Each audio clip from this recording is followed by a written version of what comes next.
Here's why I did not choose the field of family medicine. What's going on, guys? For those of you who are new here, my name is Kevin Jubbal, physician entrepreneur based in Las Vegas, formerly in plastic surgery. Now in this series called Why I Didn't, it's very casual, off the cuff, very unfiltered, unstructured.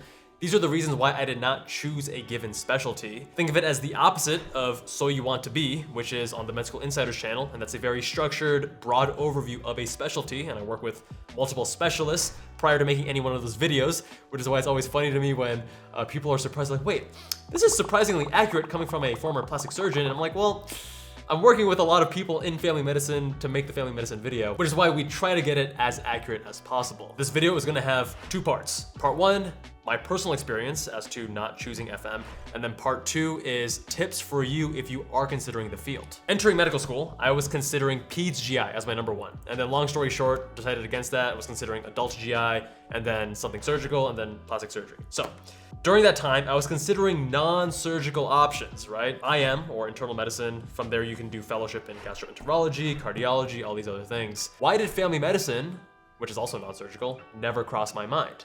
And there's a couple reasons for this. The primary reason is actually a very large misconception that I was definitely subject to back then in med school, that family medicine is just outpatient clinic and you're dealing with a lot of the bread and butter, the common diabetes, hypertension, hyperlipidemia day in and day out. And while that is the majority of family medicine, true, it's not all of family medicine. There are opportunities to specialize. You can do sports medicine, OB-GYN, emergency medicine, allergy, HIV, all these different things. And still, the reason why none of those were as appealing to me back then was that I find it more satisfying personally, not everyone's like this, but personally, to narrow down and then dive deeper. And I feel like even with family medicine and the family medicine fellowships, which are all 1 year in duration, you can narrow down, but you're still much broader than something like internal medicine, where the fellowships are usually 3 years in duration, and you'll focus on an organ system, for example, usually. So GI, gastroenterology, or cardiology. And there you are excluding a lot of other things and really nerding out and diving deep into just one narrower topic. Are you the kind of person that likes to know a little bit about a lot of different things, or are you the kind of person that takes more enjoyment out of narrowing down and knowing a lot about just a few things? And you can reflect on this just in your own personal life, like with your hobbies. With my hobbies, whether that's cars or tea or cycling, I tend to get really into it, obsessive about it, and I dive really deep before I move on to the next thing. Whereas some other people may enjoy a little bit of time with cars or this hobby or that hobby without obsessing and diving deep and excluding other things. The other reason is that I really don't like clinic much. And in medical school, there's usually two types of students, those that can at least tolerate and sometimes even enjoy clinic, and those that despise clinic.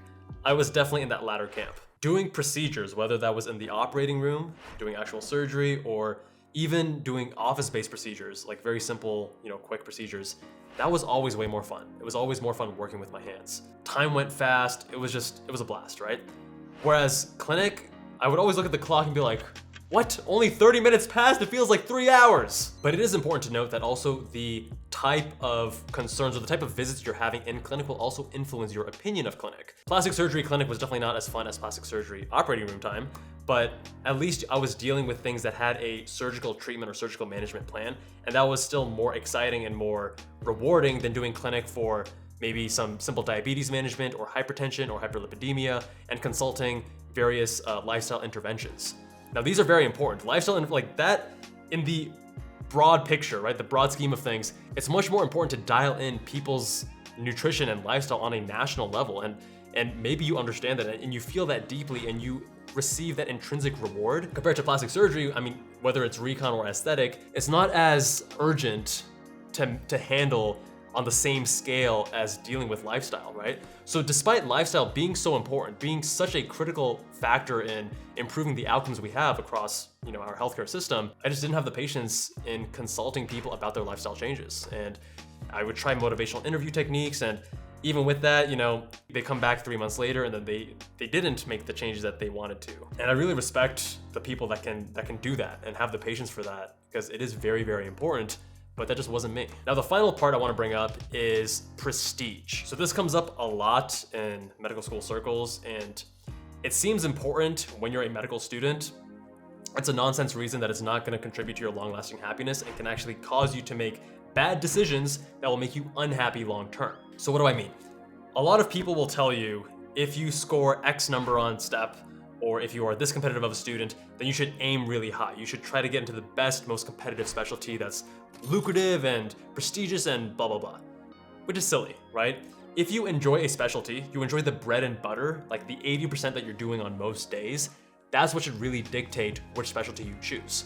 So let's say you have like a 300 on USMLE, which I don't think has ever happened, but let's say you have a killer USMLE score, but you don't like plastic surgery or dermatology, which are the two most competitive specialties, then why would you do that? You're punishing yourself. That's silly. Don't pigeonhole yourself based on your score. If you enjoyed family medicine, fantastic, go into that. And I know a lot of brilliant colleagues that went into family medicine, not because they couldn't do something more competitive, but because they just liked the field. And that's the most important reason. So I've actually reflected a lot on how much this played a role in my own decision to pursue plastic surgery. Because back then, I remember plastic surgery was the #1 most competitive specialty, more competitive than dermatology.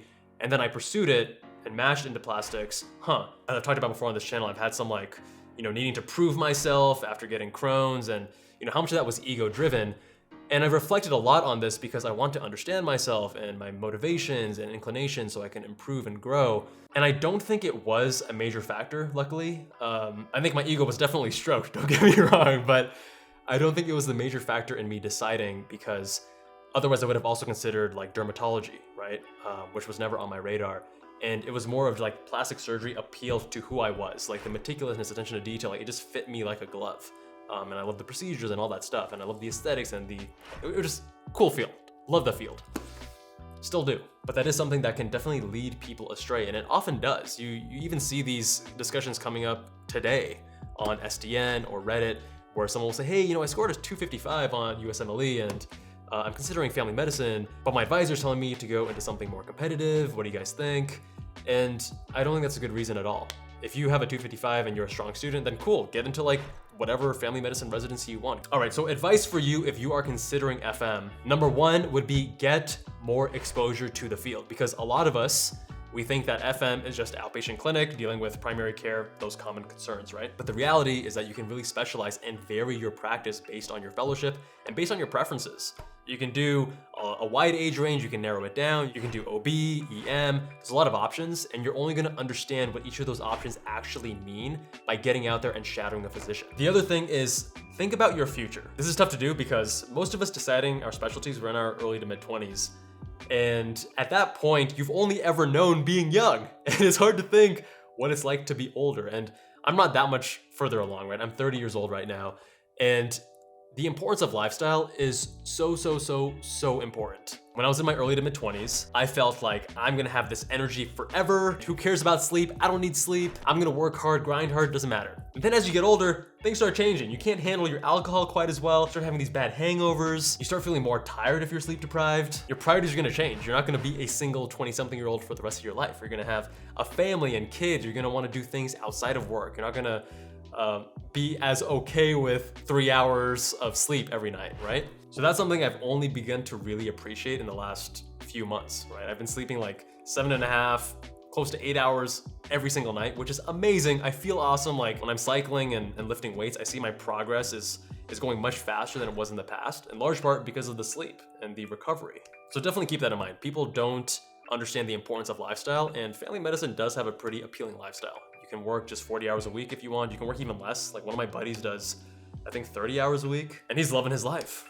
If you enjoyed this video, check out my other videos on the Why I Didn't playlist, or check out this video instead. Much love, and I'll see you guys there.